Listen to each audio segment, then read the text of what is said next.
All right, folks, this video is going to be about answering some of the questions that I've had repeatedly about my flick putting. And hopefully it's going to answer some of your questions if you have them and encourage you to add flick putting to your arsenal. I'm not saying it needs to be your main one, but I think it's a great tool to have. We're going to talk about it right after the intro.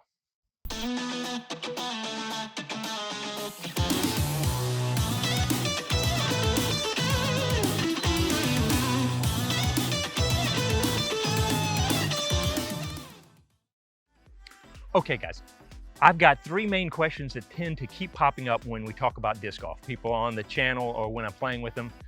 And the first one is, do you really flick putt all the time? And the answer is yes. I used to have the yips. I had terrible mental issues putting regular.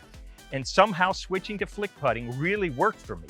And so I use it all the time. As a matter of fact, my last tournament was a pro tournament. I ended up using it the whole time. I didn't putt any other way except for maybe a couple little gimmies like this. But I beat the other two guys. It was only three of us, but I beat the other two pros by 10 strokes. I played really well. I think I was 10-20 something rated. It was a good round. Both rounds were really good, and I was putting all the time with my flick putt. So yes, I use it all the time. It is my go-to putt. Number two, people ask, well, how do you hold it? And so I just simply, and it comes from Ultimate. I've played Ultimate for forever. I just do a split finger. I think that's split finger. I just two like this. And I think probably sometimes if I get farther back, this finger will slide in and give me a little more pop. But I just set up, if I'm gonna throw like this is how I'm set up. And then I'm just gonna pop it right at the basket. The other part of this that I've used on other videos talking about my mental thinking of how I'm throwing Anheuser. I'm throwing with a little curve through here. And so it's flattening out a little bit as it's hitting the basket, but I've got a little bit of arc for two reasons. It reminds me of Ultimate, like I'm going around a player, but also that arc means that I can get around a lot of obstacles too. So if there's something in between me and the basket, I can step out and get around it and get a little more curve around it. So if I'm sitting here and I'm going for that basket, hopefully you're in line with this, I'm just simply going, pulled it just a little bit. Boy, that's awesome. Yeah, see how professional I am? But hopefully you can see that. I'm just kind of curving it in there. One more. All right, getting warmed up. All right, that's number two. And I'll be right back with number three as soon as I get those discs. Number three is, what about blowing past the basket? It looks like you're putting pretty hard. What if you miss? And yes, if you miss, you can blow by the basket, especially if you're ripping it in there. So you have to develop a game of throwing hard when you're feeling confident, when you're making your shots, and then also having a touch shot when you're a little worried about going by the basket or the shot dictates it.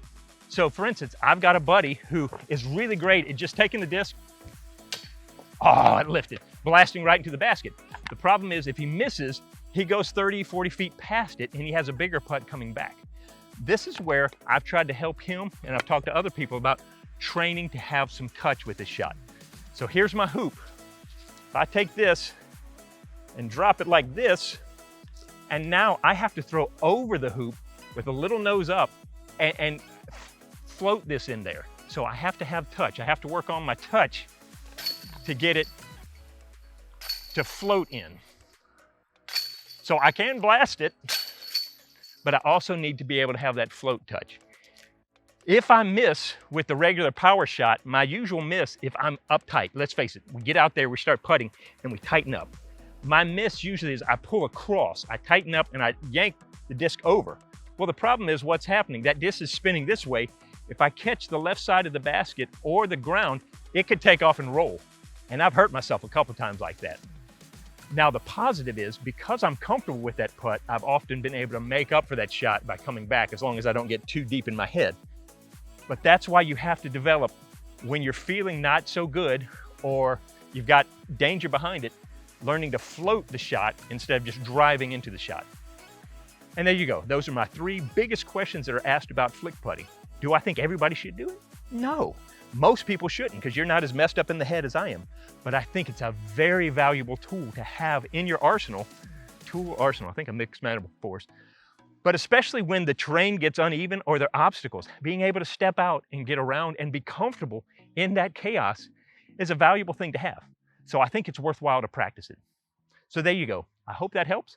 And I really do hope to see you out on the course.